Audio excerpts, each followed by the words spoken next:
Topic डालो फिर, electric field line start करते हैं।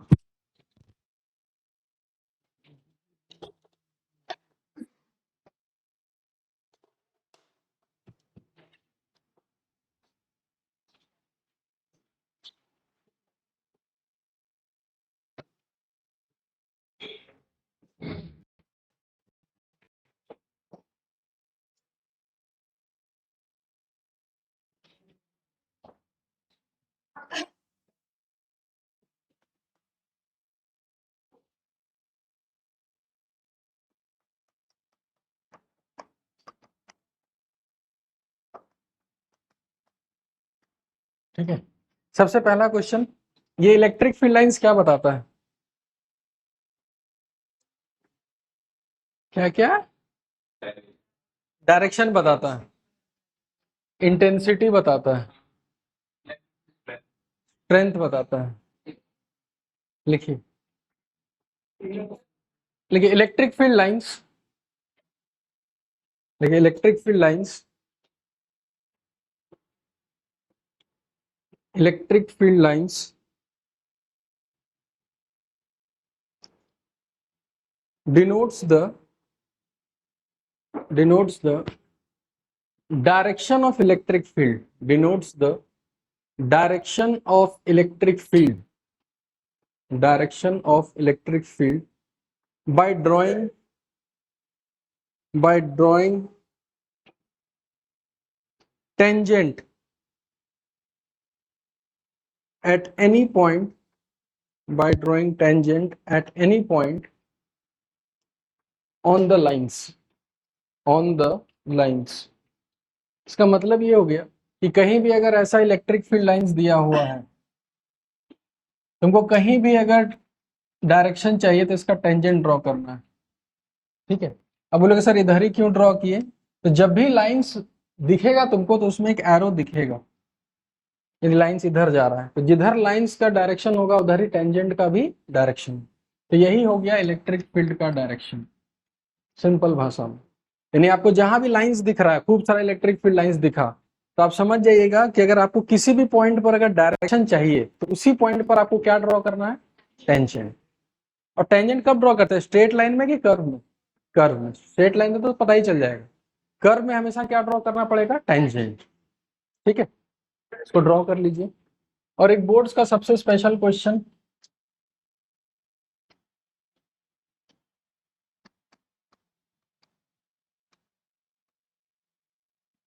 किसी को पता है वो क्वेश्चन? बताइए। एक दूसरे को कर रहे हैं, एकदम पेटेंट क्वेश्चन है ये वाला, है ना? लिख लीजिए, why two electric field lines does not intersect each other? Why two electric field lines does not intersect each other?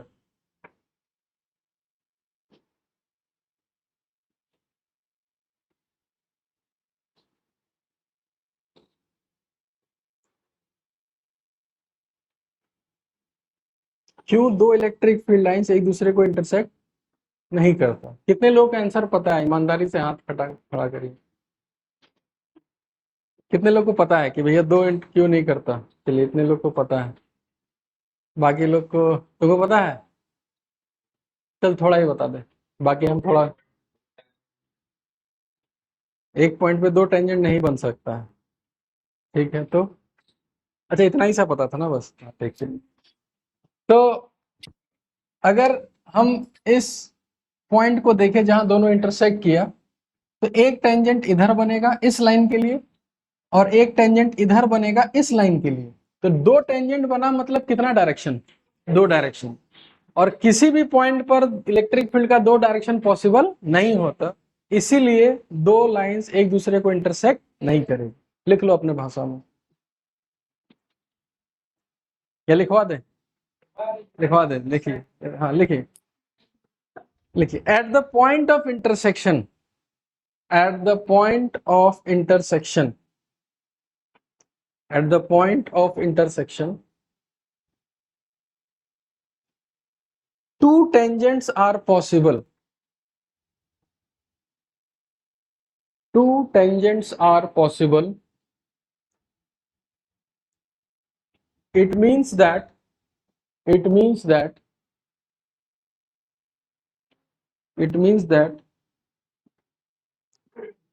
two direction it means that two directions are possible. Two directions are possible, but we know that at any point only one direction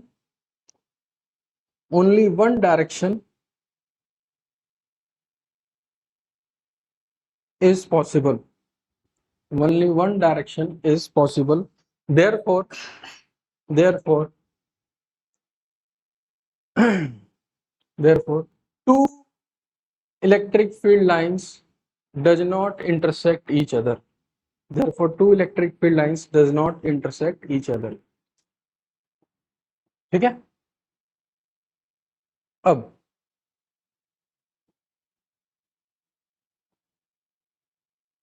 इस electric field lines के बारे में थोड़ा पढ़ते हैं ना. Electric field lines कैसा होता है, इलेक्ट्रिक फील्ड लाइंस से हम लोग क्या क्या कंसेप्ट सीख सकते हैं. सबसे पहला पॉइंट, अगर तुमसे कोई पूछे कि इलेक्ट्रिक फील्ड लाइंस हमेशा कंटिन्यूअस ही होता है या डिसकंटिन्यूअस भी होता है. हमेशा क्या रहता है, कंटिन्यूअस. लिखिए पहला point, electric field lines can be continuous और डिसकंटिन्यूअस, दोनों होता है. लिखिए, electric field lines can be continuous और डिसकंटिन्यूअस, दोनों हो सकता है ना. हम एग्जाम्पल दे देंगे, एग्जाम्पल चाहिए, दे ही दे ना. तो अच्छा, इतना पढ़े हो कम से कम कि एक कंडक्टर के अंदर चार्ज रहता है कि नहीं रहता है. बहुत बढ़िया. हम बताए भी थे कि सॉलिड्स, कंडक्टिंग सॉलिड स्फीयर कैसा बिहेव करता है, हॉलो स्फीयर. क्यों? क्योंकि सारा चार्ज कहाँ चला जाता है, सरफेस पे. तो अब देखो ध्यान से कि अगर एक प्लेट लेते हैं, ठीक है,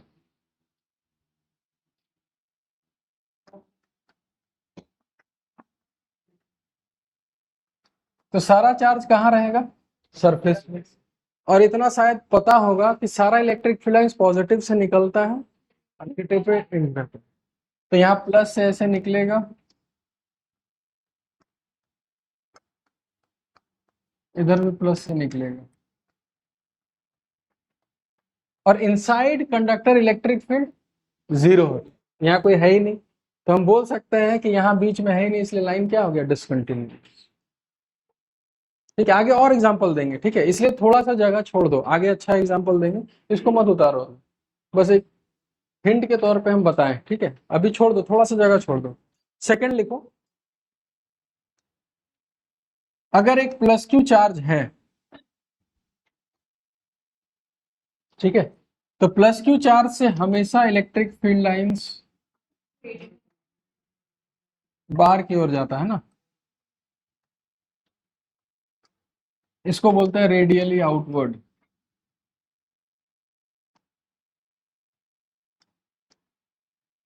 नेगेटिव के लिए खुद बना सकते हो, नेगेटिव के लिए सारा इलेक्ट्रिक फील्ड लाइंस अंदर आए. लिख लो, बना लो फटाफट, जल्दी जल्दी. नेगेटिव के लिए तुरंत बना लो.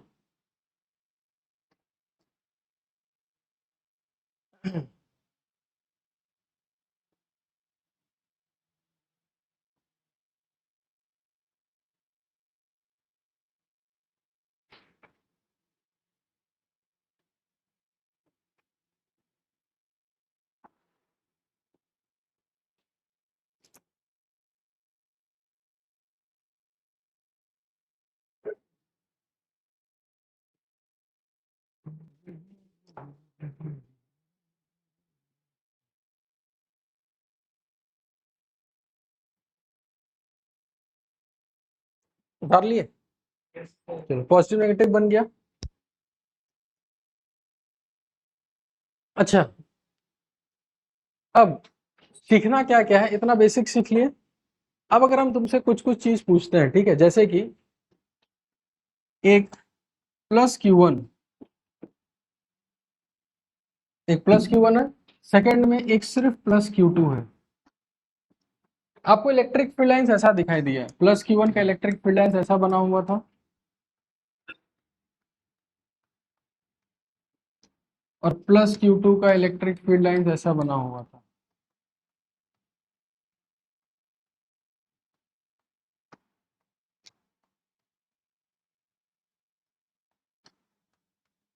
और तुमसे ऐसे पूछा जाता कि बताओ Q1 और Q2 दोनों में से किसका चार्ज ज्यादा है, तो क्या आंसर होता है? क्या देख के? Electric field. और ये समझना भी है कि जितना ज्यादा इलेक्ट्रिक फील्ड लाइंस होगा उसका चार्ज उतना ज्यादा है। लिख लो Q2 is greater then Q1। ठीक है।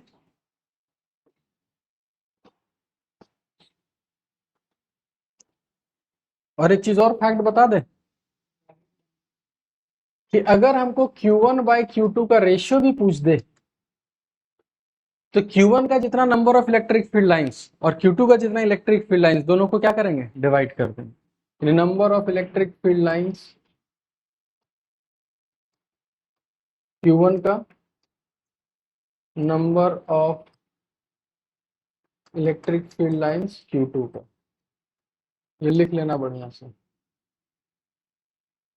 अगर डायरेक्ट हमसे पूछा जाए तो। एससी वर्मा है किसी के पास? दो।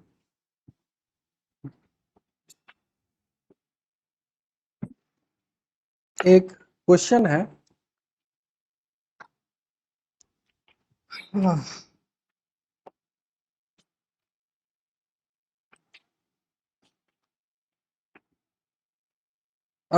Page number 119, question number 10। Page number 119, question number 10। ये उतार लिया ना सब लोग? चलो, जो लोग बुक नहीं लाए उसके लिए हम बना दे रहे हैं।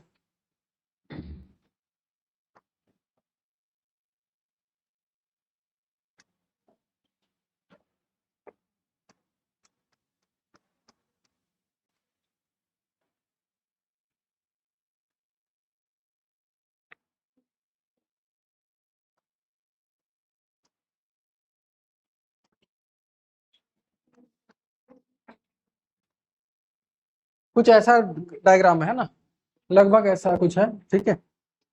और पूछा है कि साइन क्या क्या है, तो साइन तो कोई बच्चा ही बता देगा, और ये नेगेटिव। क्लियर है? आगे क्या पूछा है कि रेशियो बताइए Q1 बाई Q2 का। कितना? 1/2।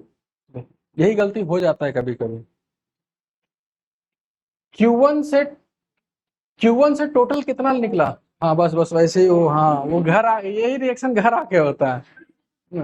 Q1 से कितना इलेक्ट्रिक फील्ड लाइंस निकला? 6। 5 की 6?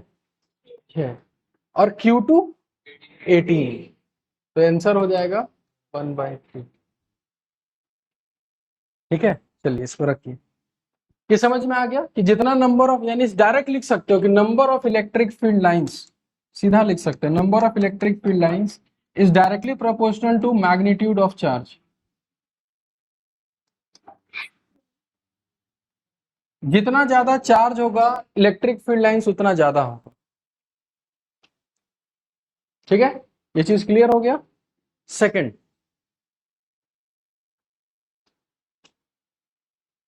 नोट डाउन कर लिया ना? सेकंड,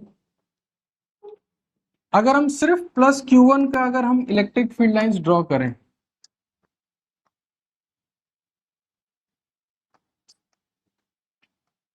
ठीक है, और यहां पर अगर हम 2 पॉइंट का जिक्र करें, एक पॉइंट ए और एक पॉइंट बी, और हम तुमसे पूछे इलेक्ट्रिक फील्ड एट ए और इलेक्ट्रिक फील्ड एट बी, कहाँ का इलेक्ट्रिक फील्ड ज्यादा या कम होगा? ए का ज्यादा होगा, क्योंकि हम लोग ये पढ़ चुके हैं चार्ज के जितना पास रहेंगे इलेक्ट्रिक फील्ड ज्यादा, और जितना दूर जाएंगे इलेक्ट्रिक फील्ड कम। ये तो हम लोग फॉर्मूले से बता सकते हैं कि इलेक्ट्रिक फील्ड का फॉर्मूला होता था KQ/R²। यही फॉर्मूला होता था ना। आर जितना कम होगा ई का मैग्नीट्यूड उतना ज्यादा होगा। अब एक चीज और बता सकते हैं, देखो ध्यान से, ए पर जो लाइंस का डेंसिटी, डेंसिटी का मतलब कितना पास कितना दूर, यहाँ लाइंस का डेंसिटी यानी पास ज्यादा है कि बी के पास ज्यादा है, ए के पास, ये सटा सटा है ना, तो जहां जितना ज्यादा सटा हुआ होगा उसको फिजिक्स में बोलते हैं डेंसिटी। यहाँ डेंसिटी ऑफ लाइंस ज्यादा है कि बी के पास डेंसिटी ऑफ लाइंस ज्यादा है, ए के पास, तो ए के पास ज्यादा है तो ऐसा लिख देंगे, यानी कि हम सीधा बोलेंगे density of electric field lines is directly proportional to magnitude of electric field.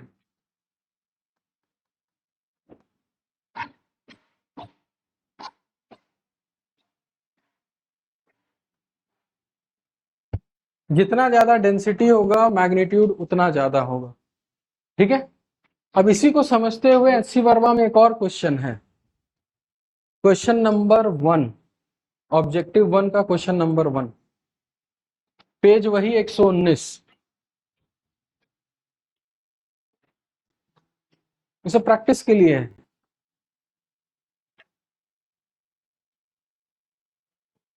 बन गया, पहले बना लिए थे, इसको नोट डाउन कर लिया ना, नहीं किए?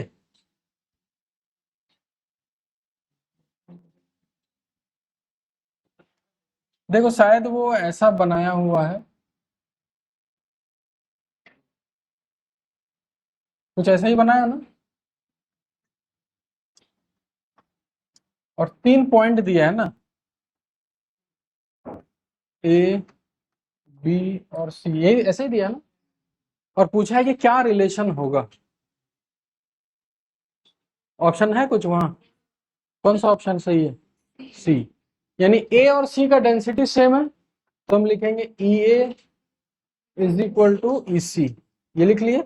और हमको दिख रहा है कि यहाँ का डेंसिटी ज्यादा है बी से, तो इज ग्रेटर देन, देखो यही मैच कर रहा होगा आंसर, समझ में आया? तो ये डेंसिटी देख के दे देंगे, ठीक है। नेक्स्ट लिखिए। अच्छा, एक चार्ज रहेगा तो कैसा होगा समझ में आ गया। अब अगर मल्टीपल चार्जेस रहा तो उसका इलेक्ट्रिक फील्ड लाइंस कैसे ड्रॉ करेंगे, सबसे पहला क्वेश्चन लिखिए।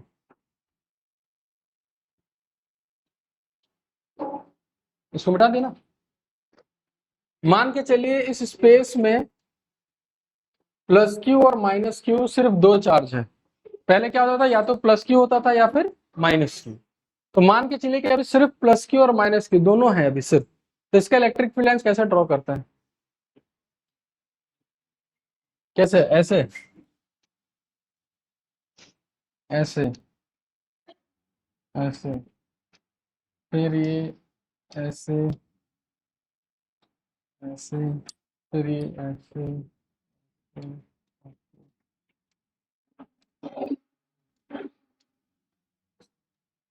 ऐसे ही है ना। अब कोई समझा सकता है इसमें कर्व क्यों हो गया? हाँ ये तो ठीक है, हम लोग रटने के लिए बहुत अच्छा तरीका है, लेकिन ये कर्व क्यों हुआ यहाँ पर, बताओ।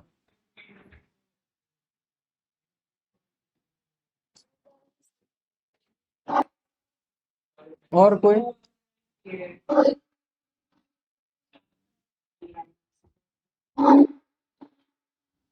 पहले प्लस क्यू था तो सब स्ट्रेट था, माइनस क्यू का स्ट्रेट था, पर दोनों को जैसे रख दिया तो वो कर्व में बन गया। अच्छा, घींच ले रहा है, मतलब इलेक्ट्रिक लाइंस को घींच लेते हैं हम, है ना। उधर कहाँ जा रहा है, थोड़ा इधर आओ मेरे पास। देखो अब समझो ध्यान से, ऐसे ऐसे अगर समझोगे तो ज्यादा दिन तक नहीं टिक पाओगे, है ना। इसका फैक्ट कैसे होता है वो समझो। इलेक्ट्रिक फील्ड लाइंस हमको क्या बताता है? डायरेक्शन। एक समय के लिए भूल जाओ कि यहाँ कोई लाइंस ड्रॉ किए हैं, ठीक है, एक एक करके ना। इस पॉइंट पर अगर हम इलेक्ट्रिक फील्ड दोनों के कारण लिखना चाहते हैं डायरेक्शन के साथ, प्लस क्यू का किधर होगा? इधर, माइनस क्यू का भी, इसलिए लाइन यहाँ रहा, तो इस कहीं पे भी देखोगे इस लाइन में सब कुछ उधर ही रहेगा, इसलिए यहाँ स्ट्रेट लाइन बना, थोड़ा सा ऊपर आता है। चलिए एकदम इसके बाइसेक्टर पे लेते हैं, ठीक है। प्लस क्यू के लिए इधर, माइनस क्यू के लिए अपने तरफ, इन दोनों का रिजल्टेंट इधर, तो इस पॉइंट पे इधर था, थोड़ा सा यहाँ देखते हैं, इस प्लस क्यू के लिए थोड़ा सा मैग्नीट्यूड ज्यादा होगा और उस माइनस क्यू के लिए थोड़ा सा मैग्नीट्यूड कम होगा, तो रिजल्टेंट एकदम बीचों बीच जाएगा कि थोड़ा ऊपर। उसी तरह अगर यहाँ बात करें तो इस प्लस क्यू का कुछ कम होगा, इसका थोड़ा ज्यादा होगा, तो रिजल्टेंट ऐसे। यानी हर पॉइंट पर अगर हम ट्रेस करना चाहेंगे ना, तो हर पॉइंट तो डायरेक्शन दिख रहा है ना, तो इसीलिए यहाँ पर हर जगह देखते हैं तो यहाँ कर्व बनता है, ऐसा नहीं वो खींच लेता है इधर। ठीक है, तो हर पॉइंट। अच्छा, इसके इधर अगर हम बात करें, यहाँ पर किसका इलेक्ट्रिक फील्ड डोमिनेट करेगा? प्लस क्यू का, इसलिए उधर हो गया। समझ में आया? तो ऐसे बना के करते हैं। और एक चीज, प्लस क्यू से कितना इलेक्ट्रिक फील्ड लाइंस निकला?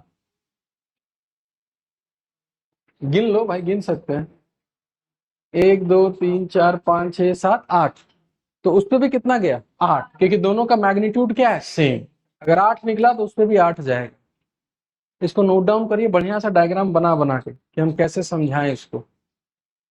जैसा हाल ऊपर है वैसा ही हाल नीचे होगा। अब समझो ध्यान से। अब ये हम क्यों बताएं?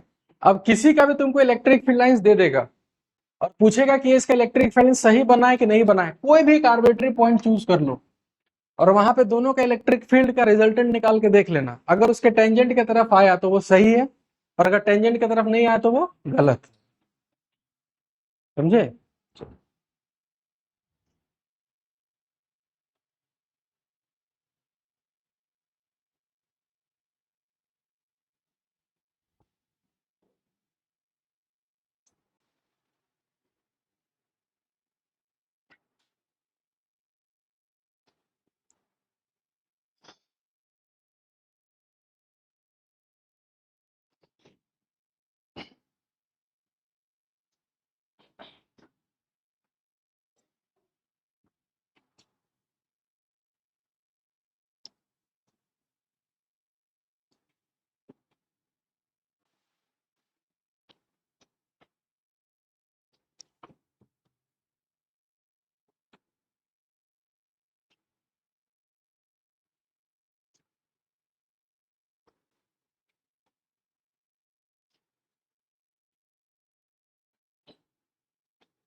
हो गया? उतार लिए? तो चलो अब हम तुमको देते हैं, तुमको उसका इलेक्ट्रिक फील्ड लाइंस ड्रॉ करना। ड्रॉ करिए।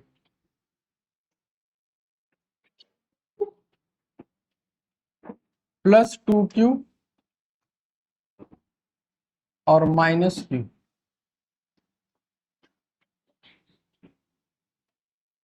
बनाइए इसके इलेक्ट्रिक फील्ड लाइंस। कैसा बनेगा?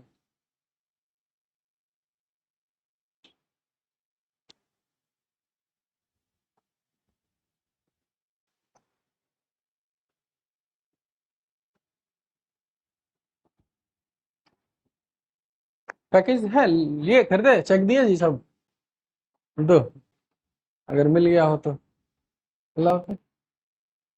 हम देखो चेक दे दिए। ग्रेविटेशन, अच्छा इलेक्ट्रोस्टैट्स भी है ना।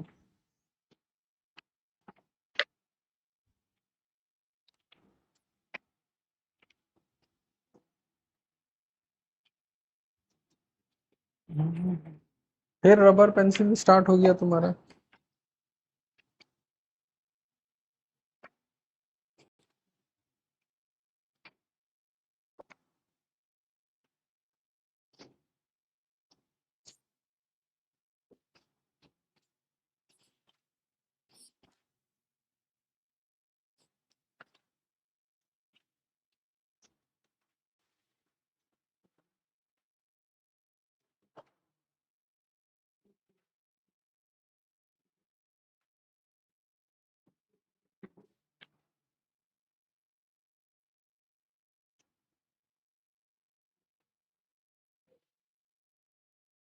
हो गया।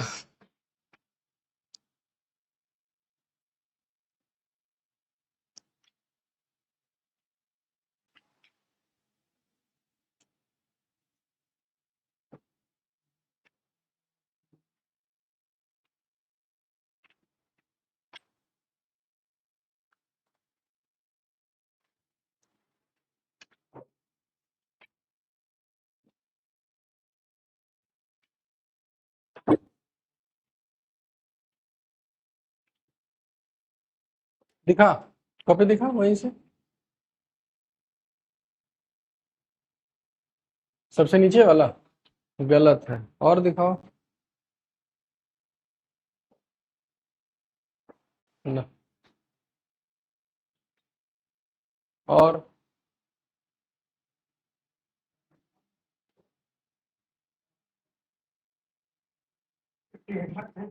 कोई बात नहीं, देख। हाँ, चलिए सबका गलत। चलो एक चीज तो तुम लोग सीख गए कि अगर इससे 10 इलेक्ट्रिक फील्ड लाइंस निकलेगा तो उसके पास 10 पहुंचेगा कि 5 पहुंचेगा। क्यों? क्योंकि अगर हम 10 का 10 उसके पास पहुंचा दिए तो दोनों का मैग्नीट्यूड सेम हो जाएगा, और अगर उसका मैग्नीट्यूड इसका आधा है, इसका मतलब जितना इलेक्ट्रिक फील्ड लाइंस निकलेगा उसके पास आधा पहुंचेगा। Concept number 1। कंसेप्ट नंबर 2, जो लोग ऐसा बनाए हो, ठीक है, वो ऐसा होगा या फिर थोड़ा सा ऐसा होगा, दूसरा वाला। क्यों? क्योंकि इसका मैग्नीट्यूड इधर क्या रहेगा, ज्यादा रहेगा, इसका दबदबा थोड़ा यहाँ ज्यादा रहेगा, इसीलिए इसका अगर इलेक्ट्रिक फील्ड लाइंस बढ़िया से ड्रॉ करोगे तो कैसा होगा समझना। सबसे पहले एक सीधा जाएगा, एक ऐसे होके ऐसे जाएगा,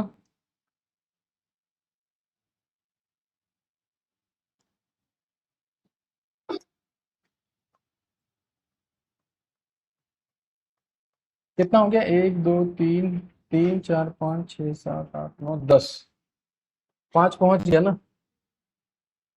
रुको, थोड़ा अच्छे से बनाने के लिए, 12 13 14 15 16, 5 6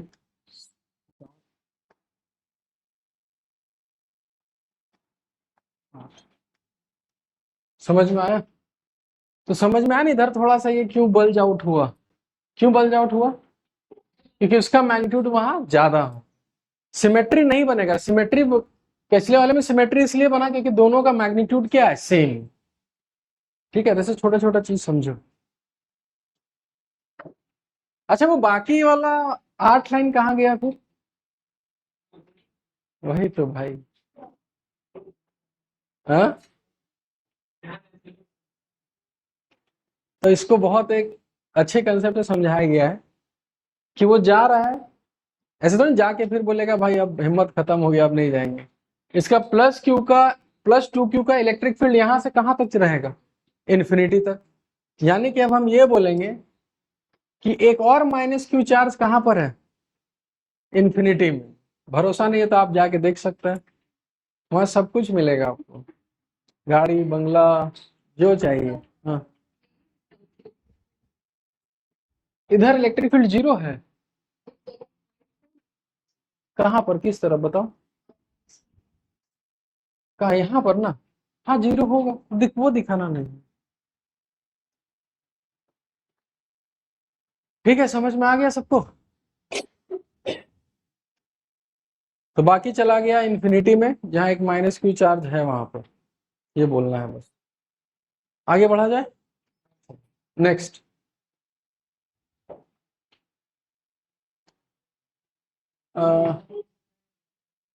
+q +q, इसका बनाओ।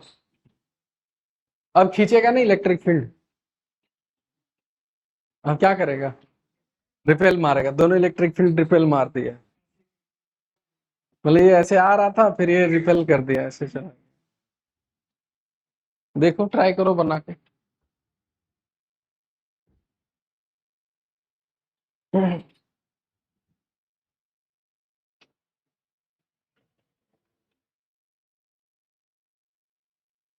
हाँ,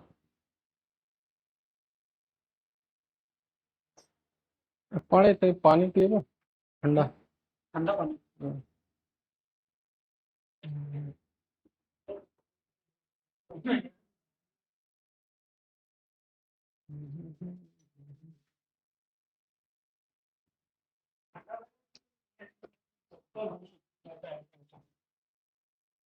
उल्टा पर्सनल थोड़ी, यहाँ विनाइल में राजी था, तो सब राजी।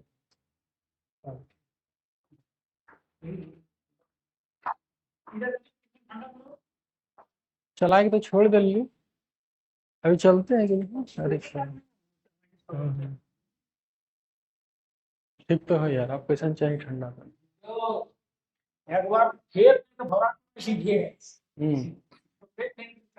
हल्का तो नहीं हमको ठंडा खेत करेगा। हाँ वो ना। पुलिस पड़ी। ठीक है, अपना काम ठीक है।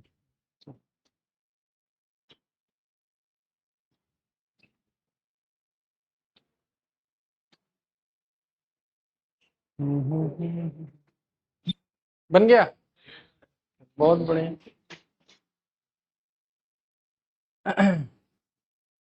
तो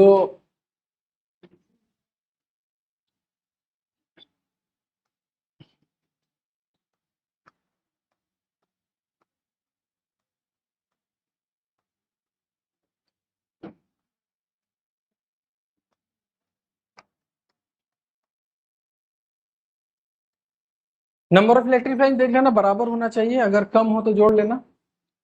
ठीक है, तो ऐसा होता है कुछ, ठीक है ना। अगर यहाँ +2Q होता तो बना बना बना बना बना बना, हम देखना चाहते हैं बस कि तुम लोग सीखे कि नहीं सीखे बस। एक तरफ +2Q, एक तरफ +Q, कोई डिस्कस नहीं करेगा अपने से, अपने से बनाना है। एक तरफ, हाँ बोलो, कुछ डाउट है तो फिर एक तरफ +2Q और एक तरफ Q, लो ना हम बना देते हैं, ले +2Q और एक तरफ +Q, कोई किसी का कुछ नहीं, चोरी चमारी कुछ नहीं करना भाई, अपना बनाओ, अपना बुद्धि लगाओ और जैसा मन करे वैसा बनाओ।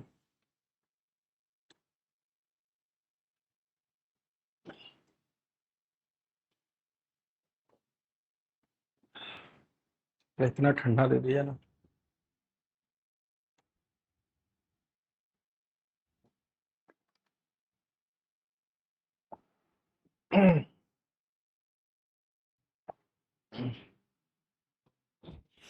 ठीक, देखते हैं,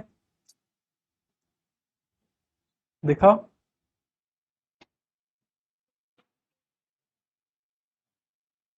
बीच में इतना जगह किसके लिए छोड़ा है? मेरे लिए। ठीक, अच्छा देखो, जो लोग बना रहे हो समझ में आ ही गया होगा। मान के चलो कि हम यहाँ पर एक ऐसे कुछ डॉटेड लाइंस बना रहे हैं दिखाने के लिए खाली, ये उसका बाइसेक्टर है। इसका इलेक्ट्रिक फील्ड लाइंस कैसा होगा एक बार देखो, ये यहां से निकलेगा ना, पिछले बार क्या था कि हम एकदम बीचों बीच बनाए थे सिमेट्री से, पर इस बार ये वाला कुछ यहां से जाएगा।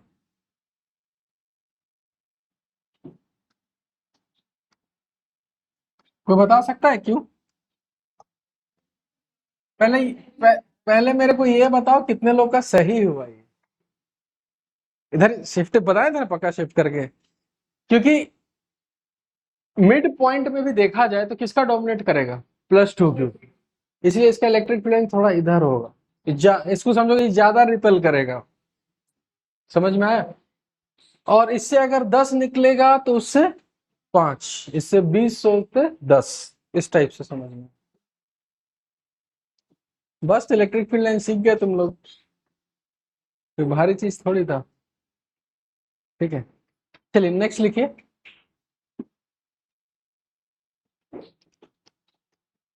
ड्रॉ कर लिए ना सब लोग? बना देते हैं, फिर बोलोगे ड्रॉ, इससे थोड़ा ज्यादा निकाल देना। ठीक है, देखो, अगर कहीं इलेक्ट्रिक फील्ड लाइंस ऐसा दिया हुआ है और तुमसे पूछे ये इलेक्ट्रिक फील्ड कांस्टेंट है कि वेरिएबल, आपका आंसर ये लाइंस देख के ही बताना है कि इलेक्ट्रिक फील्ड, वहां पे इलेक्ट्रिक फील्ड स्केलर है कि वेक्टर है? वेक्टर है, तो आपको मैग्नीट्यूड और डायरेक्शन दोनों देखना है। किसी भी पॉइंट पर मैग्नीट्यूड सेम कि अलग अलग? तो सेम है कि अलग है, हर जगह हम डेंसिटी देखेंगे, तो हर जगह डेंसिटी सेम है कि अलग अलग? अच्छा, नीचे वाला थोड़ा ज्यादा नीचे है, एक मिनट, अब ठीक है, चलो ठीक है। अब हम थोड़ी नाप के थोड़ी बनाएंगे, चलो इधर नहीं। हर जगह लगभग सेम है, डायरेक्शन सेम, तो हम बोलेंगे यहाँ जो इलेक्ट्रिक फील्ड है वो कैसा है, यूनिफॉर्म।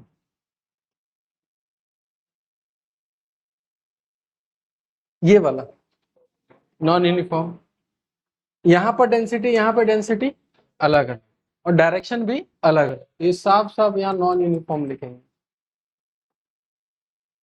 ठीक है, अब हम जिससे पूछेंगे वही आंसर देगा। ठीक है, कोई किसी से डिस्कस मत करना।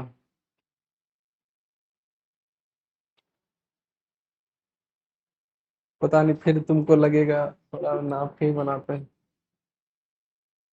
ठीक है, मतलब ये भी 3 सेंटीमीटर है, ये भी 3 सेंटीमीटर, सब कुछ है और ऐसा दिया हुआ था।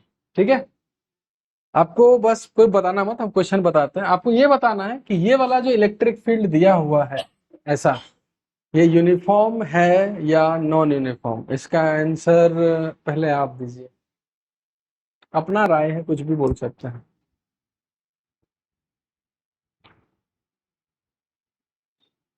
अरे फिर तुम लोग यार डिस्कशन मत करो, अभी क्लास के बाद जितना बात करना है करना ना। क्या लगता है, जल्दी बताओ। नॉन यूनिफॉर्म, चलिए इसका answer non uniform. Uniform, non uniform, तो बता। Non uniform, uniform, non uniform, तू बता। यूनिफॉर्म, बहुत बढ़िया। कैसे बताओ। हर जगह डेंसिटी सेम है, मैग्नीट्यूड सेम हो गया, और हर जगह डायरेक्शन एक ही डायरेक्शन है। Very good. चल कहाँ, अरे रुकना यार तुम लोग, हमको ही थोड़ा मजे लेने दे यार। चलो चलो, चल कहाँ कहाँ टेंजेंट बना है, कहाँ, यहाँ बता, कहाँ कहाँ बना है। यहाँ बना है, चल एक ऐसा मिला, और कहाँ बना है, उसी के नीचे, और इससे नीचे। हम इसीलिए तीनों एरो यही बनाए थे कि तेरा दिमाग यही 3 पॉइंट पे जाए। इस पॉइंट पे टेंजेंट बनाओ, इसका डायरेक्शन और इसका डायरेक्शन। अब आंसर क्या होना चाहिए, नॉन यूनिफॉर्म। ऐसा नहीं कि किसी भी, यूनिफॉर्म होने के लिए हर पॉइंट पे टेंजेंट क्या होना चाहिए, सेम। तो यहां हम लिखेंगे नॉन यूनिफॉर्म। चलो उतारो इसको।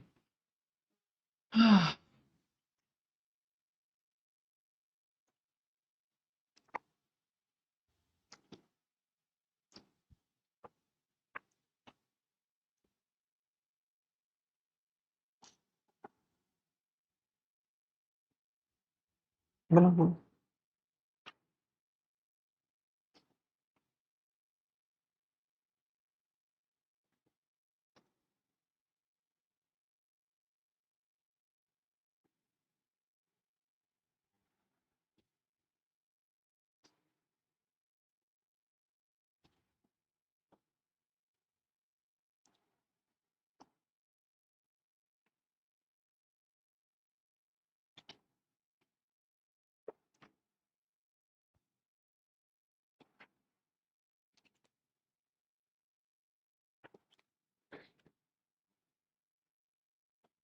तो हम लोग का इलेक्ट्रिक फील्ड लाइंस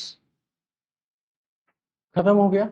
अब हम लोग ना कुछ कुछ का इलेक्ट्रिक फील्ड लाइंस इमेजिन करके दिमाग में रखे रहेंगे, क्योंकि आगे हम लोग को गॉस लॉ भी पढ़ना है।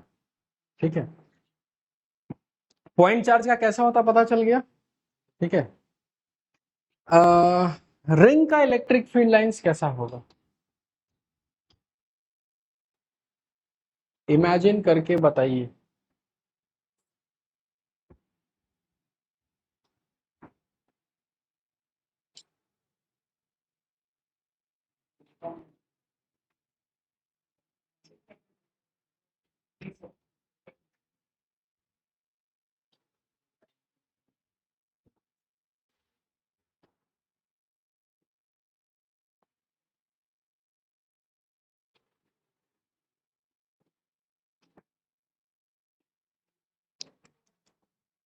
चलो एक काम करता है, रिंग से पहले इसका पढ़ लेते हैं, हॉलो स्फीयर।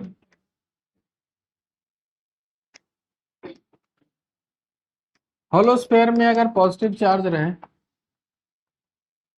तो इसका इलेक्ट्रिक फील्ड लाइंस कुछ ऐसा होगा। अंदर होगा कि नहीं होगा? नहीं होगा, क्योंकि अंदर इलेक्ट्रिक फील्ड जीरो। ठीक है, एक लाइन चार्ज याद है, प्लस लैम्डा का अगर लेते तो प्लस चार्ज के लिए हमेशा क्या होता था? आउटवर्ड। तो हमेशा अब तो पता है इसको इमेजिन कैसे कर सकते हो?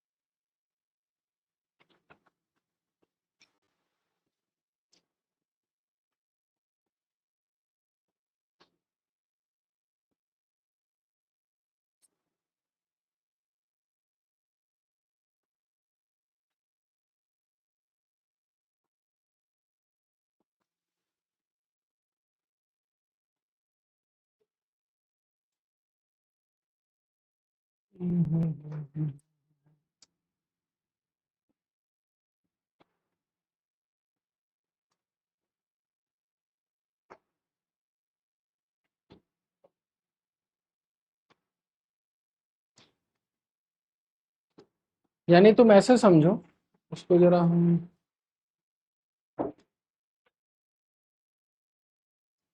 यानी कि इसको ऐसे समझो जैसे ये लाइन चार्ज है ना इनफाइनाइट वाला, किसी भी एक पॉइंट से इधर इधर इधर इधर इधर, यानी 3D में नहीं निकलेगा, एक प्लेनर निकलेगा प्लेन में, फिर उसके नीचे भी एक प्लेन में, उसके नीचे भी एक प्लेन में।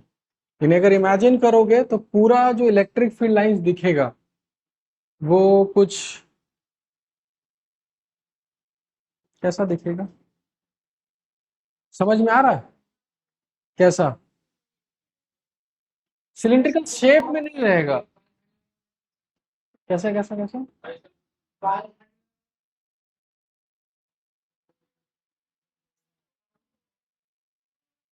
हाँ हाँ हाँ, सही सही सही। हाँ, मतलब गोल वाला कंघी हर तरफ स्पाइक निकला रहता है ना, तो जैसे जैसे स्पाइक निकला हुआ है हर प्लेन में, तो वैसे इसका इलेक्ट्रिक फील्ड लाइंस होता है।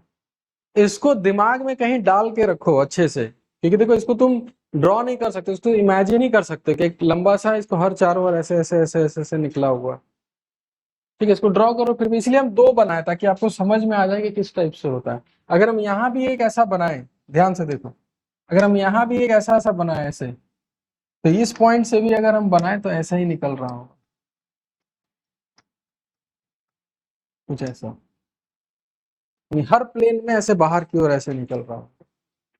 ये है प्लस के लिए, और माइनस के लिए अंदर की। ड्रॉ करो।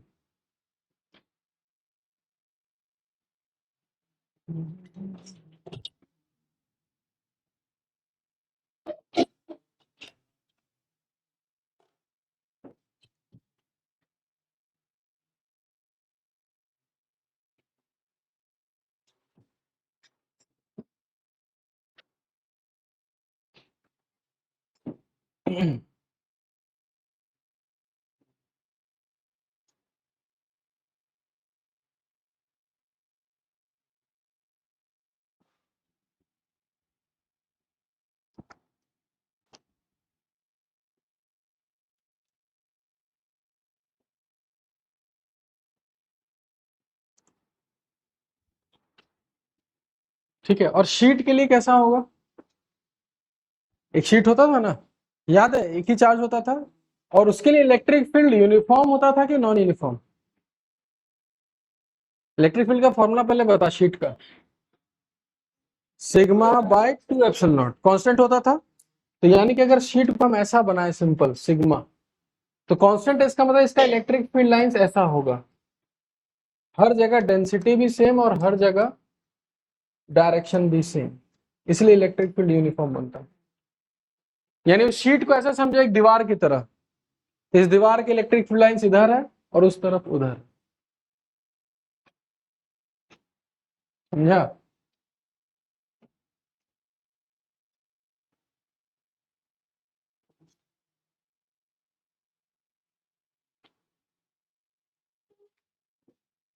उतार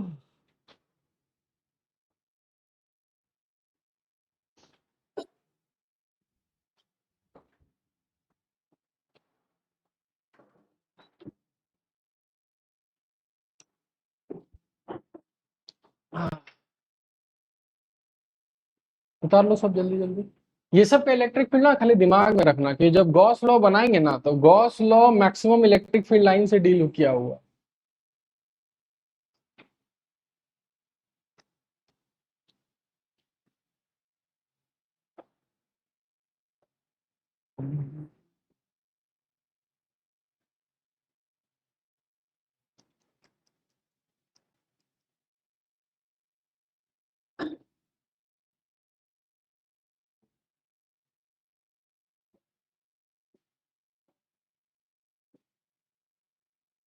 चलो हो गया सबका, बन गया ना यहाँ तक। तो इलेक्ट्रिक फील्ड लाइंस में जितना हम लोग को पढ़ना था, इलेक्ट्रिक फील्ड लाइन से हम लोग क्या क्या कर सकते हैं, इलेक्ट्रिक फील्ड लाइंस क्या होता है, सब कुछ बना लिया हम, ठीक है। अब नोट में एक पॉइंट लिख लो, ये आगे जाके हम लोग पढ़ेंगे ऐसा क्यों होता है। Electric field lines is always perpendicular to the surface. Electric field lines is always perpendicular to the surface. Electric field lines is always perpendicular to the surface. कौन सा सरफेस? जैसे यहाँ एक बना है होलो स्फेयर का, तो सरफेस ये वाला है, देखो सरफेस के इलेक्ट्रिक फील्ड लाइंस हमेशा कैसा है, परपेंडिकुलर। यानी ये वाला जो एंगल है ये हमेशा कितना रहेगा, 90 डिग्री। समझ में आया? नेक्स्ट टॉपिक डालो, इलेक्ट्रिक फील्ड लाइंस खत्म हो गया हम लोग का। नेक्स्ट लिखिए पोटेंशियल, इलेक्ट्रिक पोटेंशियल। इसको इलेक्ट्रोस्टैटिक पोटेंशियल ही बोलते हैं, इलेक्ट्रिक पोटेंशियल ही बोलते हैं, जो करे मन में बोल दो, कोई दिक्कत नहीं, ठीक है। इलेक्ट्रोस्टैटिक पोटेंशियल को डिनोट किससे करते हैं, V से।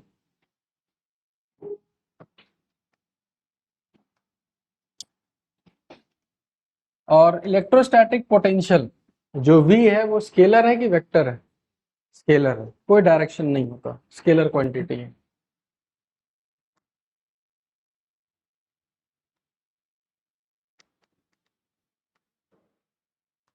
ठीक है।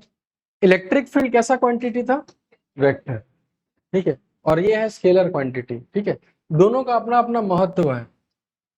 सीखने के लिए सिंपल हम बोलेंगे कि कोई भी एक प्लस क्यू चार्ज का यहां से r डिस्टेंस पर अगर तुमसे पूछा जाए कि इसका पोटेंशियल कितना है, पोटेंशियल को हिंदी में क्या बोलते हैं, क्षमता,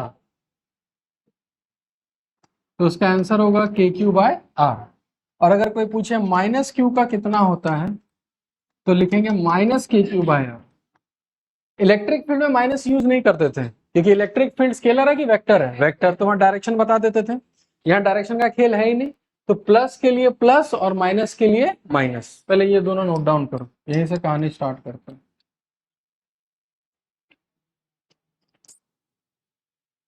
और कोई डायरेक्शन नहीं, ठीक है।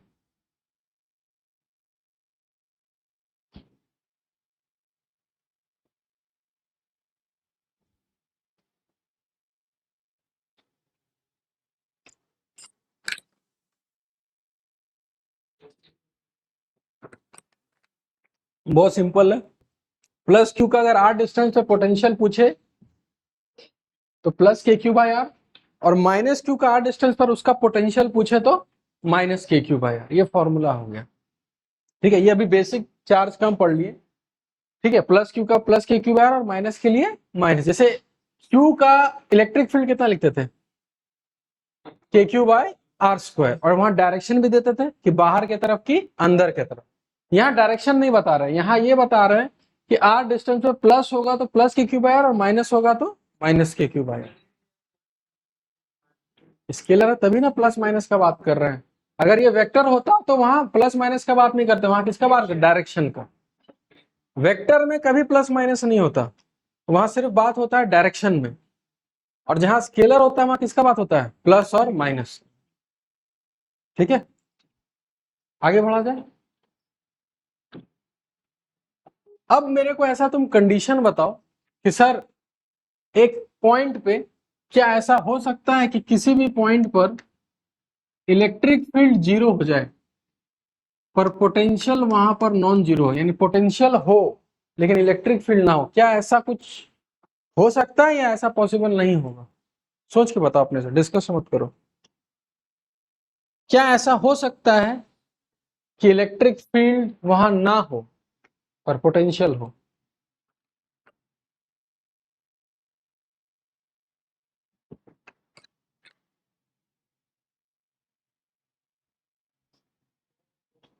हो सकता है, बताइए कोई केस। हाँ बैठ के बताओ ना, कोई दिक्कत ना। हाँ बहुत सही, दो पॉजिटिव क्यू ले लिए, इन दोनों के मिड पॉइंट पर अगर हम बात किए तो इलेक्ट्रिक फील्ड जीरो, क्योंकि डायरेक्शन होता है तो कैंसल आउट कर गया। पर यहाँ पर अगर हम पोटेंशियल का बात किए, अगर ये डिस्टेंस आर है और ये भी डिस्टेंस कितना है आर, तो पोटेंशियल कैंसल आउट तो नहीं करेगा, तो यहाँ पोटेंशियल हो गया 2kq/r, यानी ये चीज पॉसिबल है। ठीक है, किसी को कोई दिक्कत? चलिए लिखते जाइए फटाफट। लिखने के बाद अब मेरे को ये बताओ, क्या ऐसा पॉसिबल है जहां इलेक्ट्रिक फील्ड ना हो, सॉरी हो, पर पोटेंशियल ना हो, यानी ये कंडीशन?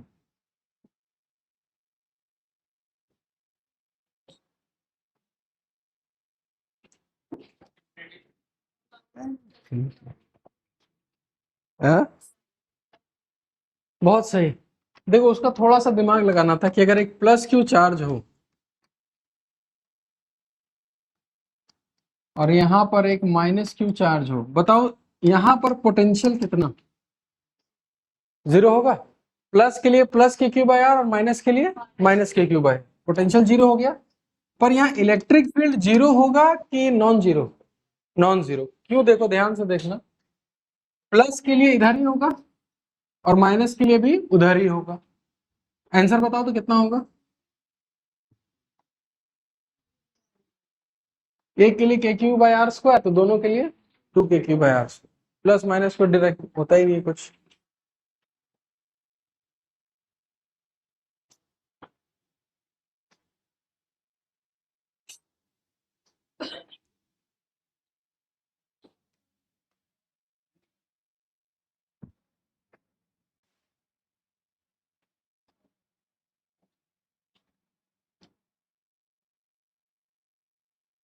दो हो गया, तीसरा दोनों जीरो हो जाए इन्फिनिटी केस को छोड़ के। क्या ऐसा पॉसिबिलिटी है कि एक पॉइंट पे दोनों जीरो?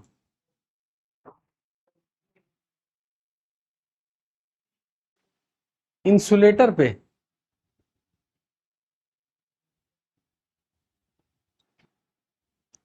सोचो।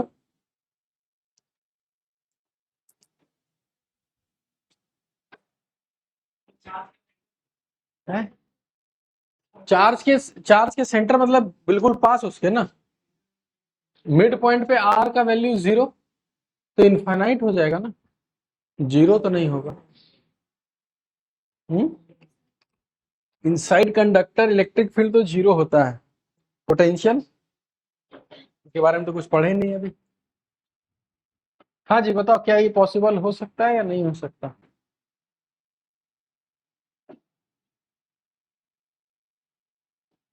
अगर हार मान लियो तो हम बताएंगे फिर।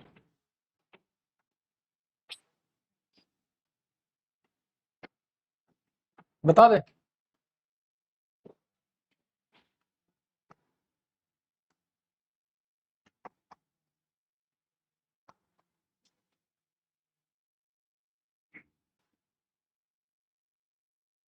इसके सेंटर पे बताओ पोटेंशियल। जीरो होगा, जितना प्लस उतना माइनस, जितना प्लस उतना माइनस। इलेक्ट्रिक फील्ड, ये दोनों का प्लस कैंसिल, इन दोनों का माइनस भी कैंसिल, यानी ये भी पॉसिबल है। क्या समझे कि नहीं समझे? ये भी पॉसिबल है।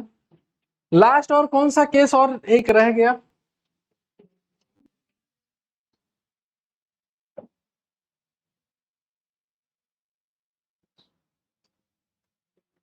फोर्थ, क्या ऐसा हो सकता है कि दोनों नॉन जीरो हो?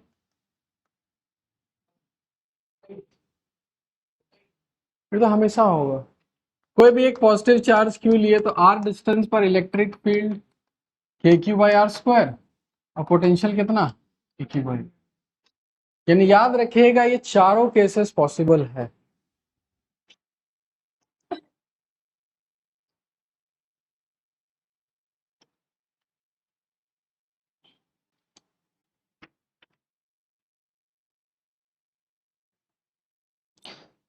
कोई H C Verma, page 120, question number 3।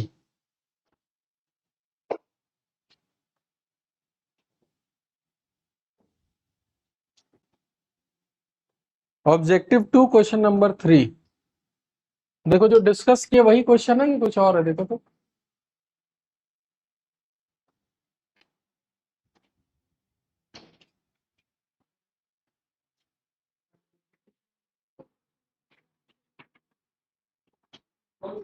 Objective 2 question number 3।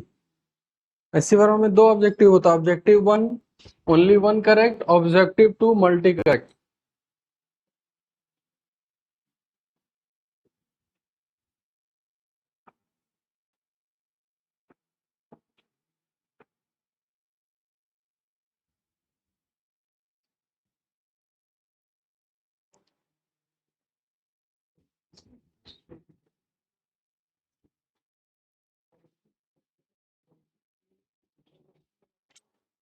Question गलत है।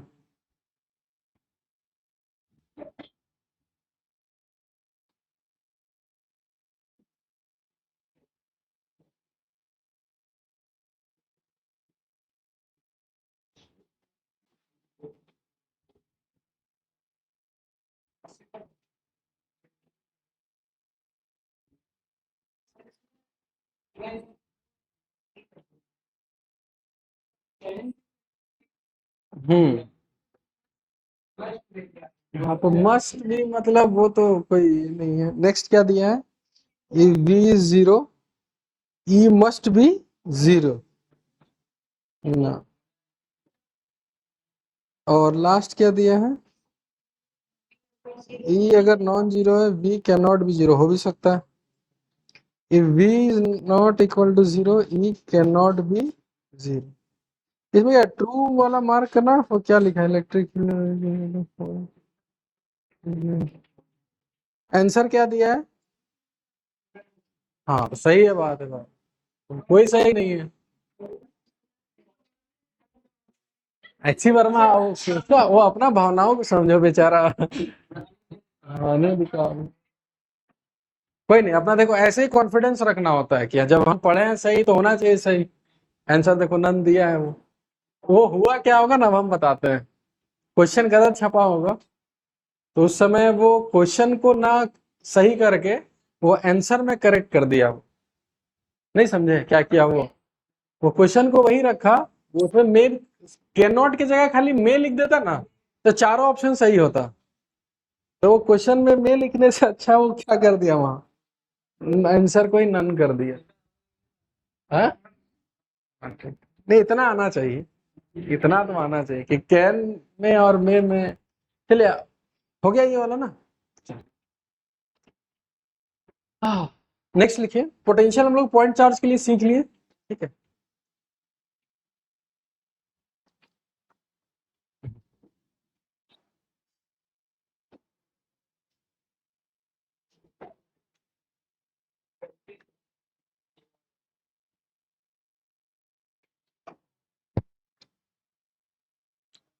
वहां लिख लो this formula is only valid for point charge, है ना। के क्यू बाई आर स्क्वायर वो भी किसके लिए था? Point charge. के क्यू बाई आर ये भी किसके लिए है? Point charge. सब पॉइंट चार्ज के लिए फॉर्मूला है। और अगर बॉडी के लिए निकालना होता है तो अपना बुद्धि लगा लेते हैं, या तो इंटीग्रेट करो या कुछ टुकड़ा टुकड़ा तोड़ के करो, है ना। पहला क्वेश्चन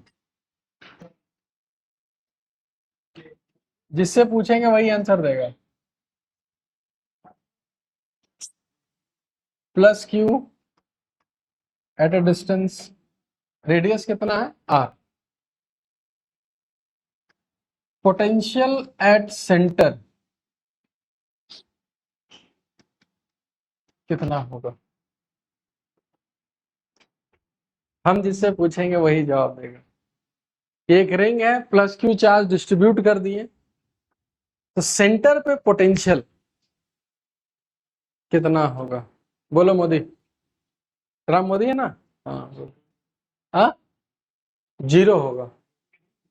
हाँ वो तो हमको ही पता है। अरे 0 होगा क्या?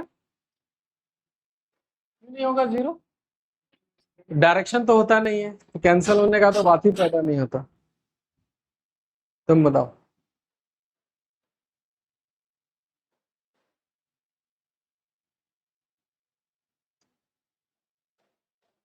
किस किस को आंसर आता है? किसका आंसर? एक को आता है बस। चल सही बता दे।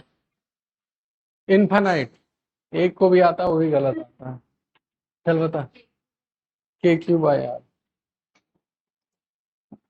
देखो इसका लॉजिक कितना आसान है, ये समझना ध्यान से। हाँ, ये स्केलर है कि वेक्टर है? स्केलर। तो हम क्या किए, इसको छोटे छोटे टुकड़ों में काट दिए। हर टुकड़े का मान के चलो, इसका dq1 है, इसका dq2 है, ऐसे dq3 ऐसा होगा। इसका यहां से r डिस्टेंस पर क्या लिखोगे? k dq1 by r। और स्केलर है तो सबको जोड़ते जाएंगे। दूसरे वाले को क्या लिखेंगे? k dq2 बाय r, ऐसे जोड़ते जाएंगे। तो लास्ट में जब सबको जोड़ेंगे तो k बाय r तो कांस्टेंट हो गया, और सब चार्ज को जोड़ेंगे तो आंसर कितना आ गया? dq by. समझ में आया? नोट डाउन करिए इसको, एक क्वेश्चन और पूछेंगे, ठीक है? तो स्केलर में डायरेक्शन का कुछ हिसाब किताब नहीं रखना है, सीधा आंसर लिख देना। की कर रहे रे यार?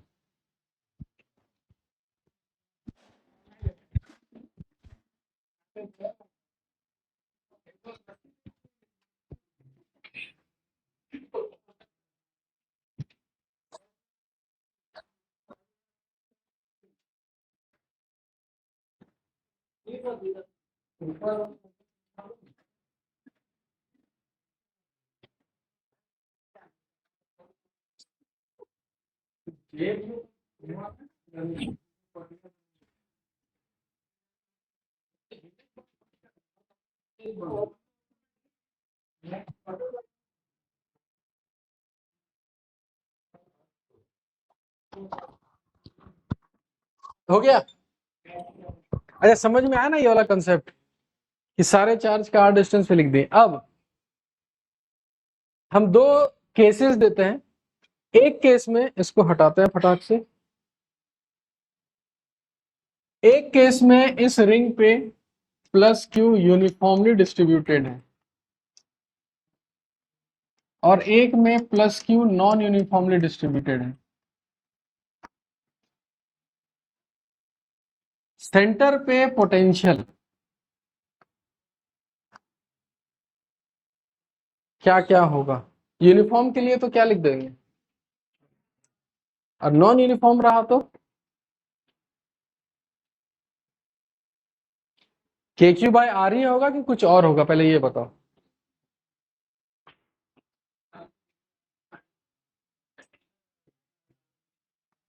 के क्यू बाय आर ही होगा। चार्ज यहां ज्यादा रहे चाहे यहां कम रहे, लास्ट में जब सेंटर पे जुड़ेगा तो आंसर क्या होगा? के क्यू बाय आर।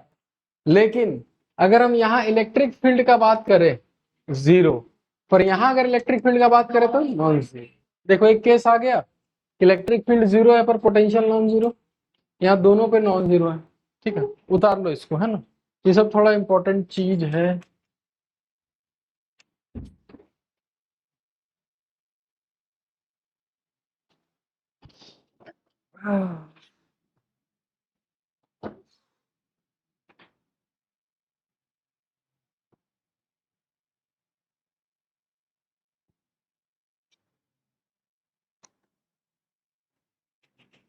हो गया? क्वेश्चन दे।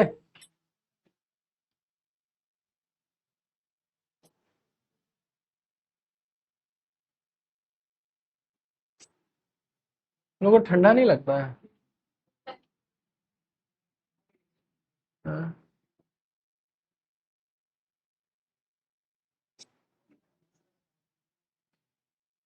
जब हम आईएएस वाला क्लास करने जाते थे ना, at an axial point as shown in figure,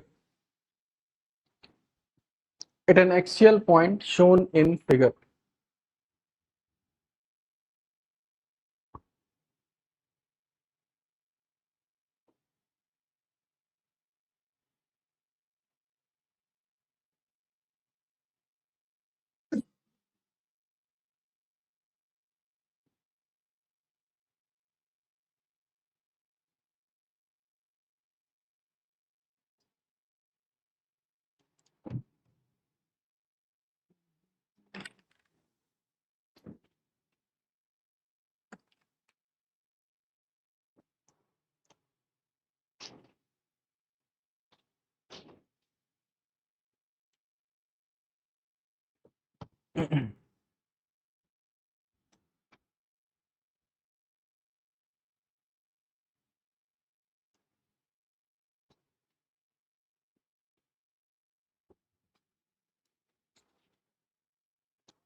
इसका आंसर भी तुरंत निकल जाना चाहिए।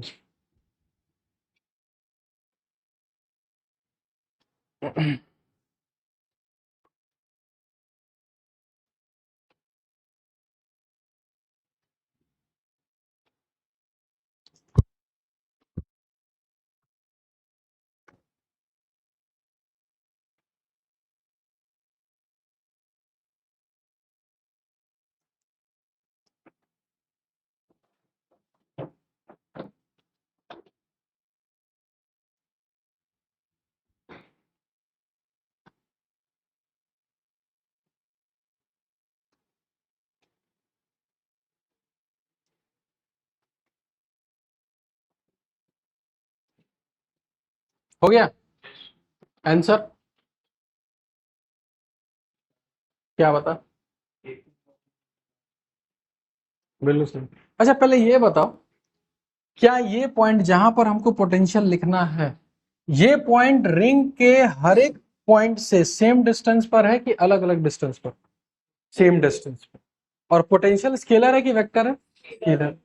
तो बोल सकते हैं कि हर चार्ज से, तुम इसको इमेजिन करो कि अगर ये रिंग है और ये पॉइंट है, तो सारे चार्ज से छोटा छोटा चार्ज अगर लिखेंगे तो ये पॉइंट सब सारे पे ये सेम डिस्टेंस है कि अलग अलग डिस्टेंस? Same distance. और बता सकते हैं डिस्टेंस होगा कितना? ये हो गया। तो छोटे छोटे टुकड़ा को लेकर फिर से ऐड करें तो क्या आंसर आएगा? K Q by root under R square plus X square. हो गया खत्म।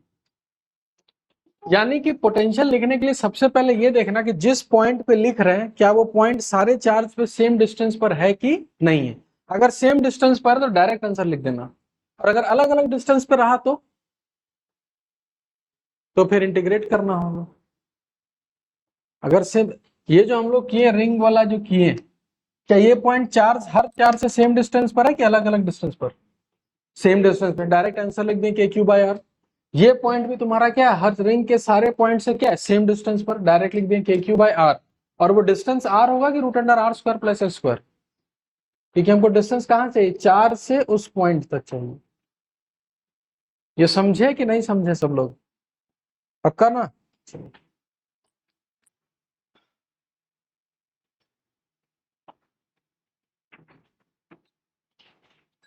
तो पोटेंशियल ड्यू टू रिंग्स समझ में आ गया होगा। कोई डाउट है तो पूछ लो। पक्का तो?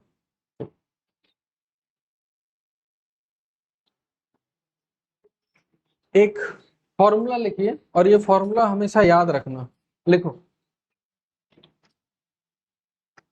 dv is equal to minus E dot D are.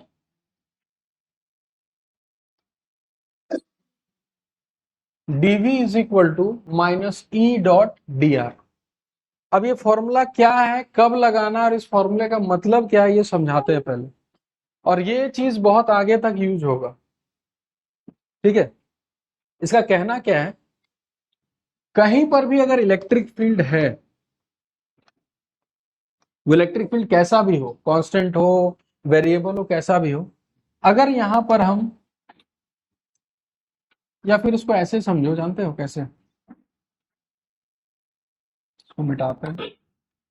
अगर एक प्लस क्यू चार्ज है, इसका याद है इलेक्ट्रिक फील्ड ऐसा होता था, सिर्फ इधर ही बना रहा है, इस पॉइंट और इस पॉइंट ए और बी में, ए पर पोटेंशियल और बी पे पोटेंशियल सेम होगा कि अलग अलग होगा? अलग अलग होगा, क्योंकि डिस्टेंस क्या है, अलग अलग।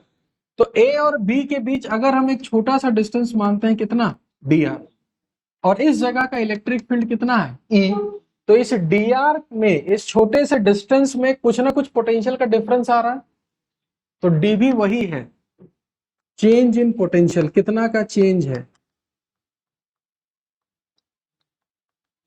और ये चेंज कहां पर, किसी भी इलेक्ट्रिक फील्ड में, और वो इस इलेक्ट्रिक फील्ड में कितने के डिस्टेंस पर, डी आर। और यहां पर ध्यान से अगर देखोगे तो ये दोनों वेक्टर है, और दोनों वेक्टर का यहाँ क्या है, डॉट प्रोडक्ट। तो अगर इसको और अच्छे से लिखें तो dv is equal to minus E D R cos theta. अब ये थीटा किसके बीच एंगल होगा, ई और डी आर। मान के चलिए कि डी आर इधर है, और अगर इलेक्ट्रिक फील्ड इधर होता, यहां पर सपोज दैट इधर होता, अरे यार, इधर होता, तो डी आर इधर, इलेक्ट्रिक फील्ड इधर, तो यही एंगल क्या होता, थीटा, वही चीज। अब इंटीग्रेशन में ई कब बाहर आता है, जब कांस्टेंट होगा, अगर कांस्टेंट होगा तो बाहर, अगर कांस्टेंट नहीं होगा तो अंदर ही रहेगा, उसको इंटीग्रेट करना होगा। पहले यहां तक उतारो सब लोग, और इसको लिखने के लिए यहां ऐसे नोट कर सकते हो कि इलेक्ट्रिक फील्ड इधर, डी आर इधर, ये एंगल थीटा। तो डी आर का मतलब क्या होता है, इनिशियल माइनस फाइनल की final minus initial, final minus initial, यानी R2 माइनस R1। ठीक है, इसको पहले नोट डाउन करो, फिर इसमें, हाँ, डीवी का मतलब चेंज इन पोटेंशियल या पोटेंशियल डिफरेंस, दोनों का मतलब सेम है। उसको चेंज इन पोटेंशियल बोलो, चाहे पोटेंशियल क्या पोटेंशियल डिफरेंस, वही इलेक्ट्रिक पोटेंशियल जो है ना, वही पोटेंशियल डिफरेंस है, वही जहां उसी में ही है।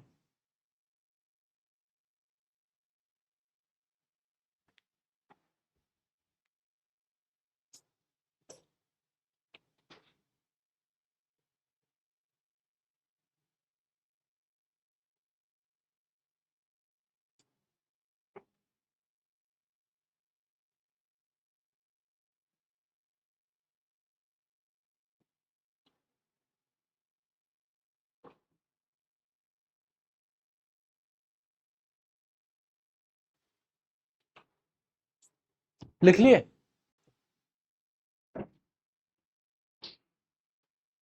तो ये फॉर्मूला हमेशा याद रखना, DV is equal to minus E dot D R. अब यहां से एक चीज और समझ लेना, इधर देखो, इसी में अगर हम एक कंडीशन ले लें कि इफ ई इज यूनिफॉर्म या ई इज कांस्टेंट, तो ई इंटीग्रेशन के बाहर, तो डायरेक्ट याद रखना कि अगर ई यूनिफॉर्म होगा तो delta V is equal to minus E delta R cos theta. तो ये फॉर्मूला तभी लगाएंगे, ये वाला फॉर्मूला तभी लगाना है जब ई क्या है, यूनिफॉर्म, और थीटा किसके बीच एंगल, ई और डेल आर या डी आर जो भी बोलो, और डेल्टा आर का मतलब चेंज, मतलब फाइनल माइनस इनिशियल। ठीक है, यानी कि अगर ये आर फाइनल है, यानी फाइनल, और ये क्या है, आर इनिशियल, बताओ तो वेक्टर का डायरेक्शन किधर होगा, उधर कि इधर, वेक्टर ही होगा ना डायरेक्शन। तो हम लोग क्या लिखते हैं, याद है, R final minus R initial, ये लिखते हैं ना। तो हमेशा याद रखना वेक्टर का डायरेक्शन इधर होता है। ठीक है, इसको नोट डाउन कर लो अगर नहीं पता है ये सब तो।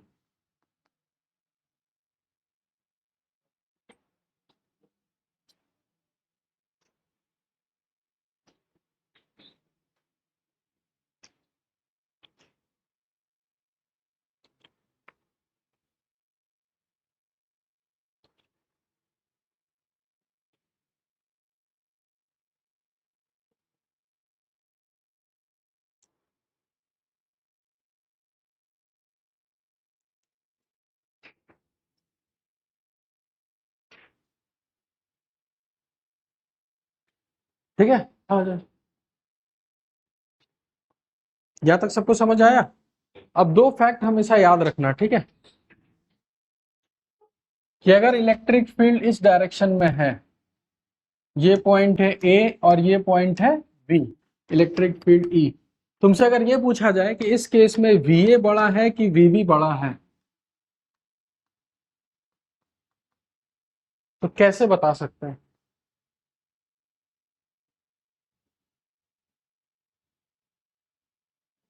तो यहां देखो, delta V is equal to minus E delta R cos theta, यही होता था ना, या फिर इस फॉर्मूले को हटाओ, तुमको इंटीग्रेशन वाला ही समझाते हैं, DV is equal to minus E D R cos theta, याद है, इंटीग्रेट करेंगे। अब इंटीग्रेशन में हम कहां से कहां जा रहे हैं, ए से बी, तो यहां लिखेंगे वी ए, तो यहां लिखेंगे आर ए, यहां लिखेंगे वी बी, तो यहां लिखेंगे आर बी, लिख सकते हैं।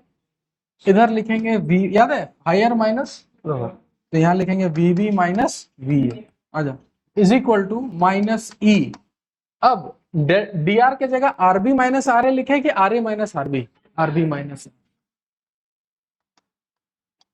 लिख लिए। यहां खाली ये बता दो कॉस थीटा में क्या लिखें, हम ए से बी जा रहे हैं तो आर बी माइनस आर ए का भी वेक्टर इधर ही होगा, तो एंगल कितना होगा, 0 डिग्री। सबको समझ में आया? तो बताइए V B minus V A is equal to minus E, इसको लिखते हैं डेल्टा आर, और कॉस जीरो कितना होता है, 1। तो ये पूरा टर्म के आगे क्या लगा है, माइनस, तो अगर ये माइनस लगा है तो वी बी बड़ा कि वी ए बड़ा, तो यहां लिखेंगे V A is greater than V B. अब इतना कहानी रटने से अच्छा है कि इतना ना करके सीधा याद रखना कि अगर हम इलेक्ट्रिक फील्ड के डायरेक्शन में जाएंगे तो पोटेंशियल घटेगा, और इलेक्ट्रिक फील्ड के अपोजिट जाएंगे तो पोटेंशियल बढ़ेगा। और इसको अगर भूल भी जाओ तो एक सिंपल सा टेक्निक याद रखना कि अगर एक प्लस क्यू का इलेक्ट्रिक फील्ड याद इधर होता है, तुमको हम सीधा पूछे कि ए पर पोटेंशियल ज्यादा कि बी पे पोटेंशियल ज्यादा, ए पे ज्यादा, तो सिंपल याद रखना कि ए से बी जा रहा है तो पोटेंशियल घट रहा है, और इलेक्ट्रिक फील्ड के डायरेक्शन में गया तो पोटेंशियल घटा। तो आपको सिंपल एक टेक्निक याद रखना है कि इलेक्ट्रिक फील्ड के डायरेक्शन में जाएंगे तो पोटेंशियल घटेगा, उसके अपोजिट जाएंगे तो पोटेंशियल बढ़ेगा। और फॉर्मूला सीधा याद रखना, याद है ये फॉर्मूला, कहाँ लिख गए, किधर बढ़ेगा किधर घटेगा समझ में आ गया। और एक सिंपल फॉर्मूला लिखना, DV is equal to minus E delta R cos theta, ठीक है।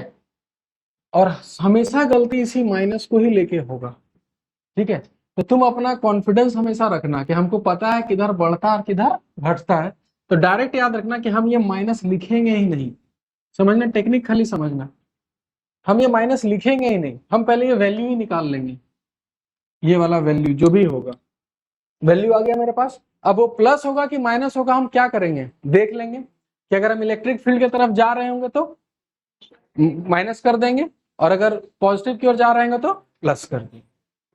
समझ में आया? इसको नोट डाउन कर लो बढ़िया से, इसी चीज को। हाँ क्या बोल, हाँ पूरा लिखो अच्छे से, तब ना समझ में आएगा कि हम कैसे किए हैं। लेकिन लास्ट में अपना एक ही टेक्निक याद रखना,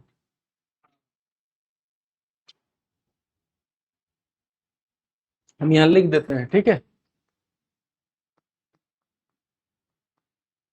in the direction of electric field potential decreases.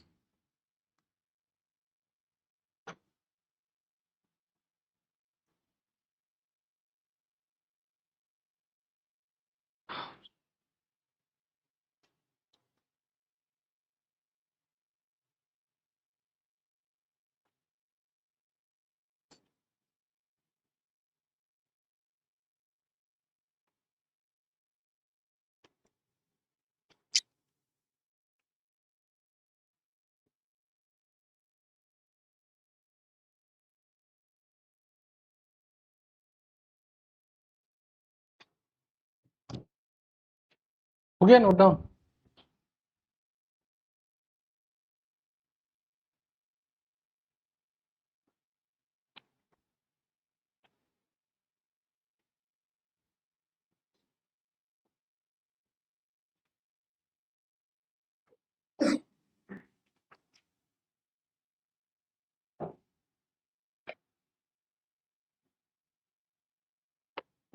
ये उतार लिए सब लोग? चलो अब इधर देखो, एक चीज और बताता है। अगर इलेक्ट्रिक फील्ड इधर है और यहां पर हम एक पॉइंट लेते हैं ए, एक पॉइंट लेते हैं बी और एक पॉइंट लेते हैं सी, ये 90 डिग्री, ठीक है। पहले मेरे को ये बताओ, VA और VB में कौन बड़ा छोटा? VA बड़ा होगा, जिधर जाएंगे उधर पोटेंशियल घटता है, तो A बड़ा होगा और B छोटा होगा। VB और VC में क्यों सेम? अब दो तरीका बता सकते हो कि B और C में ना हम आगे जा रहे हैं ना पीछे जा रहे हैं। हम कैसे जा रहे हैं? परपेंडिकुलर, और परपेंडिकुलर जाएंगे तो cos 90, यहां तुरंत पुट करो, cos 90 का मतलब 0, ये पूरा 0 हो गया। तो VB माइनस VA 0 हो रहा है, यानी दोनों क्या है? सेम। यानी कि अगर हम अगर एक स्टेटमेंट लिखा हो कि अगर हम इलेक्ट्रिक फील्ड के परपेंडिकुलर जाएं तो पोटेंशियल इंक्रीज होगा, डिक्रीज होगा कि रिमेन सेम? Remain same. लिख लो नोट पे, perpendicular to electric field potential decreases, sorry remain same.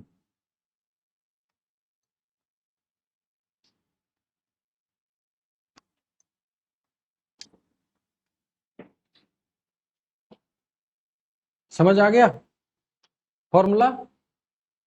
Delta V is equal to minus E delta R cos theta, और ये तब लगाना है जब कांस्टेंट, ठीक है। इतना पढ़ाने के बाद एक question last, HC Verma question number 53।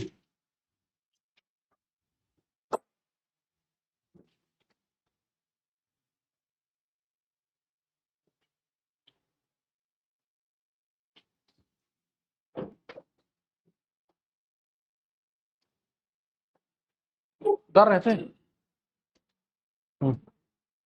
HCV question number 53।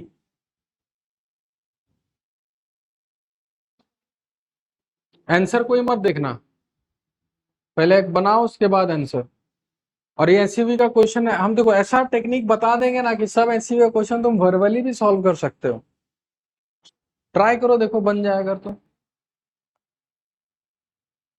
और आंसर लिखो पहले कि मेरा ये आंसर है।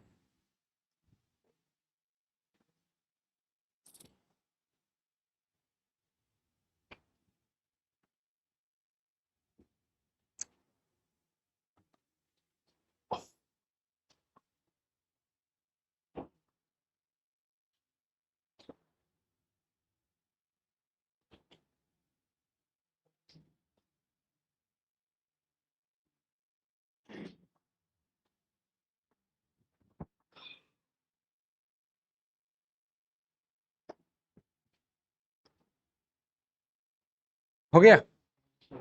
अच्छा क्वेश्चन में क्या दिया है पढ़ो तो। पहले क्वेश्चन में दे दिया यूनिफॉर्म इलेक्ट्रिक फील्ड कितना, 10 न्यूटन पर कूलम इलेक्ट्रिक फील्ड दे दिया, और ये यूनिफॉर्म दिया है। उसके बाद इन वर्टिकली डाउनवर्ड डायरेक्शन, ये भी दे दिया। फाइंड द, देखो वो तो भला उस आदमी का कि बोल दिया कि हम ऊपर जाएंगे तो वो पोटेंशियल बढ़ेगा, अगर वो ना भी देता तो हमको पता था कि अगर ऊपर जाएंगे तो पोटेंशियल बढ़ेगा, तो ऊपर जा रहे हैं तो पोटेंशियल बढ़ेगा, इस सबको पता चल गया। क्या पूछा है?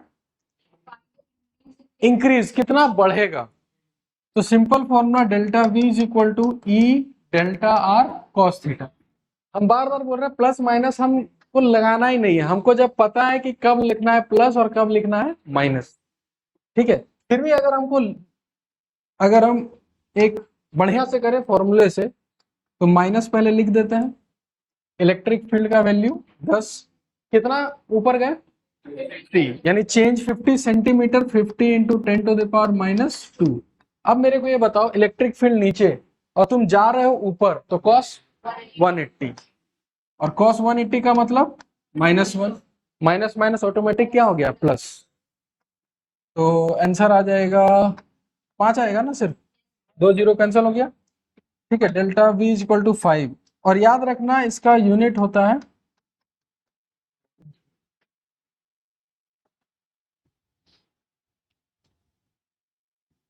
समझ में आया? तो क्वेश्चन आराम से समझ के भी बना सकते हो, नहीं समझ में आया फॉर्मूले के हेल्प से बना सकते हो। ठीक है,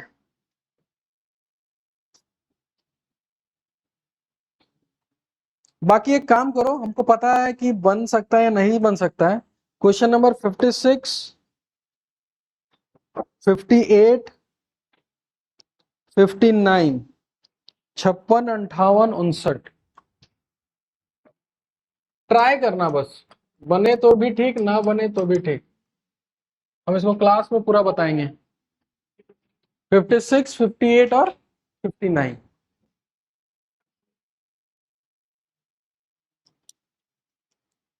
ठीक है, और मेरे को याद दिला देना नेक्स्ट क्लास में कि हम लोग को पोटेंशियल ड्यू टू, वरना हम भूल जाएंगे। पोटेंशियल ड्यू टू किसके लिए पढ़ना है? होलो स्फेयर, सॉलिड स्फेयर, ये पढ़ना है।